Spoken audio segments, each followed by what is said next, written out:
राष्ट्रपति अपने काम करेगा, क्या बनाएगा? मंत्री। क्या बनाएगा? मंत्री। तो कार्यकारी शक्ति के तहत वो किसे बनाता है? मंत्री को। अब मंत्री को आता है काम अच्छा से करना, तो कार्यकारी शक्ति के तहत किसे नियुक्त करता है? मंत्री को।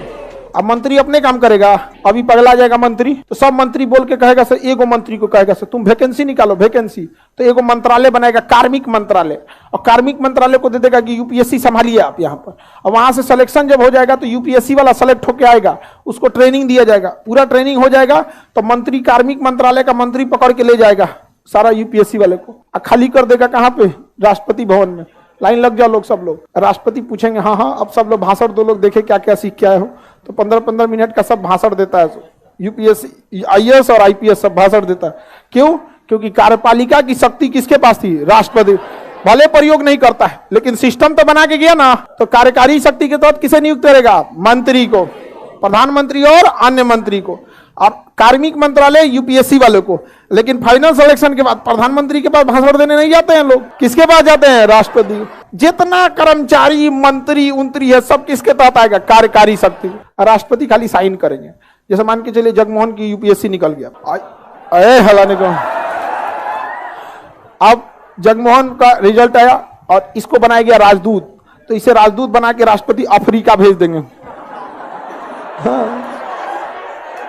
अफ्रीका ठीक है, युगांडा वगैरह, हाँ चलिए ध्यान। वेस्ट इंडीज, तो चलिए ध्यान समझते हैं। तो राष्ट्रपति इसको कहां भेजेंगे? अफ्रीका में। तो साइन करेंगे कौन? राष्ट्रपति। कि भारतीय विदेश सेवा का राजदूत भारत का जगमोहन, साइन करके मोहर मारेंगे और तुम वही लेके फ्लाइट पकड़ के जाएगा, और जब अफ्रीका में उतरना ना तो वहां ले जाके वहां के राष्ट्रपति को दिखाना पड़ेगा।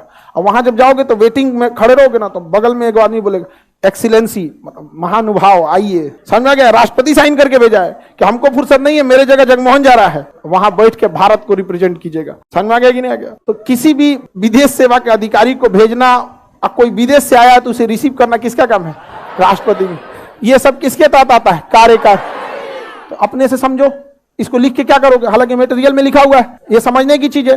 कार्यकारी मतलब क्या होता है? काम करने के लिए जिसे नियुक्त किया जाता है उसे कार्यकारी। तो काम करने के लिए सबसे बड़े राष्ट्रपति हैं, उसके बाद मंत्री हैं, मंत्री के यूपीएससी है, यूपीएससी के बाद स्टेट पीसीएस है, स्टेट पीसीएस सचिवालय दरोगा, उसके बाद से लाइन लगा है सफाई कर्मचारी, ग्रुप डी गैंगमैन, सब भर दीजिए आप। सबका सब क्या है? कार्यपालिका।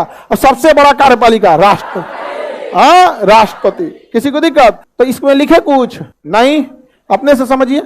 समझ गया ना? किसे नियुक्त करेगा? पीएम, मंत्री, आईएएस, आईपीएस, आईएफएस, सब लोग को नियुक्त कौन कर देता है? यही। समझ में आ गया कि नहीं आ गया? राष्ट्रपति। और राष्ट्रपति राष्ट्रीय चिन्ह अशोक चिन्ह है, इसलिए देखिएगा आपके टोपी पे क्या दिया रहेगा? राष्ट्रीय चिन्ह अशोक चिन्ह। इसलिए कभी भी जब ड्यूटी पे जाइएगा तो जब अपने बड़े बुजुर्ग का पैर छुइएगा, माता पिता का, तो टोपी उतार के आपका सर झुक जाए लेकिन राष्ट्र का चिन्ह नहीं झुकना चाहिए। समझ में आ गया कि नहीं आ गया? होता है ये सब धीरे धीरे ट्रेनिंग में हो जाएगा।